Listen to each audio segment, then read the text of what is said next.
My name is Brad Moore, and I am proudly a member of the board of the Aspen Community Theatre. I know it's hard to believe, but as we're celebrating the 45th anniversary of the Aspen Community Theatre, the idea that I was even around at the very beginning, because what was I, 3? Okay, I was 18. You can do the math if you want. There's sort of an interesting start to the Aspen Community Theatre, and I thought maybe I would share a little bit of that with you today. So basically what happened was a bunch of people got together when I was a sophomore in high school. So this would have been 74, and decided that we should start doing some projects that would involve community with the high school productions. And so we did a production of a show called Blue Denim. And I played Ernie, who was this nasty next door neighbor who convinced Arthur that he needed to smoke and drink and, play cards. And anyway, it was a wonderful production. And there were several community members that were in the show. In fact, Tom Ward, who has done a lot of our design scenically and everything else. Anyway, he designed lights for that show, and his good friend Butch Tully, they had a gallery together in Aspen. But anyway, Butch designed the set and Tom designed the lights, and it really was an interesting production. But it sort of led us to believe that maybe a community theater was exactly what the town of Aspen needed and wanted. So then fast forward 2 years. In 1975, an organization was founded, and it was called the Colorado Mountain Theater Association. And there was an organization in town called the Aspen Theater Institute, and we had done a production of The Wizard of Oz when I was like 13 and played the Tin Man. And anyway, we brought that cast back 5 years later, and we did a show that was actually kind of a strange mix of shows, and it was called And Yet Another Version of The Wizard of Oz, or Is the Wiz a Miz? And we did that at what is now the Belly Up. It was in those days called Le Cabaret. So we brought back that cast, and it was when I was 18. The show was in June, so we had to pause rehearsals for a week so that we could all graduate and do all that kind of stuff, and then came back and opened the show. And interestingly enough, Lon Winston, who then went on to start Thunder River, was the lighting designer for that show. That was the very first ACT show. We were still calling the organization the Colorado Mountain Theater Association in those days. But it was a wonderful start to bringing the community together. And there was some input from Colorado Mountain College. There was input from the high school, from the community. It was just this really wonderful group. That was sort of my beginnings with the group and the beginnings of the group. And of course, people say to me now, well, what have you done with Aspen Community Theatre? Well, I sort of feel like I've done it all. I've directed, I believe, 8 productions in the 45 years. I've acted in probably 8 productions, but I've been on the crew for shows. I've been on the fly rail. I've done lights. I've done sound. Some designing. Some just being the person moving and pushing things. And then I've been on the board. And I've always been so proud to do any of that.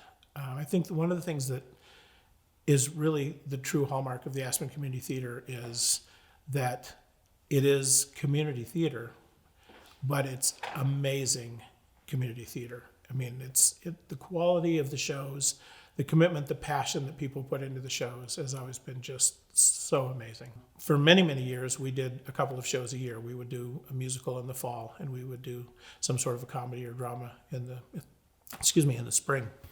One of my favorite moments in being a part of an Aspen Community Theatre show was when I was running the fly rail for a little night music. And Tom Ward had designed this absolutely brilliant set. And there's a moment where the cast is standing downstage and they're singing out to the audience.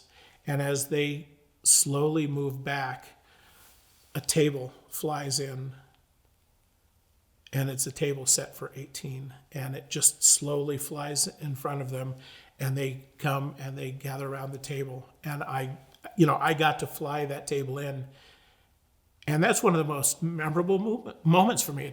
It brings me. I'm choked up now thinking about it. It was just this incredible moment of just theater magic, and I just love being a part of that.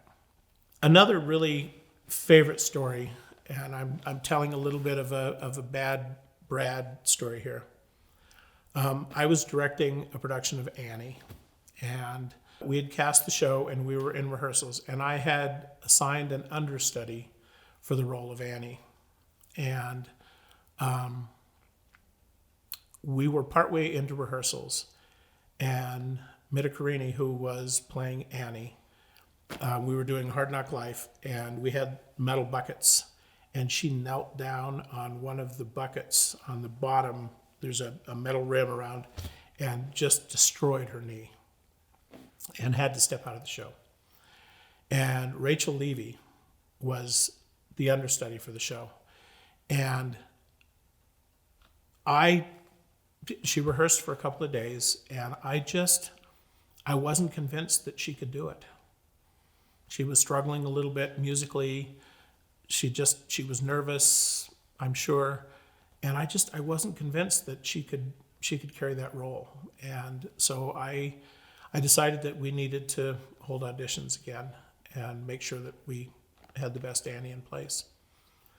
And we were in the high school commons, which now is the lunchroom, but the stage was behind a whole bunch of windows, and then there was a stage, and then there were the seats, and the whole cast was standing back behind. And I wasn't even really aware of the fact that they were there. And I was standing down in the seats and listening to these different young ladies sing. And when Rachel stood up, wow. When she stood up on that stage, I felt the love of those actors and actresses.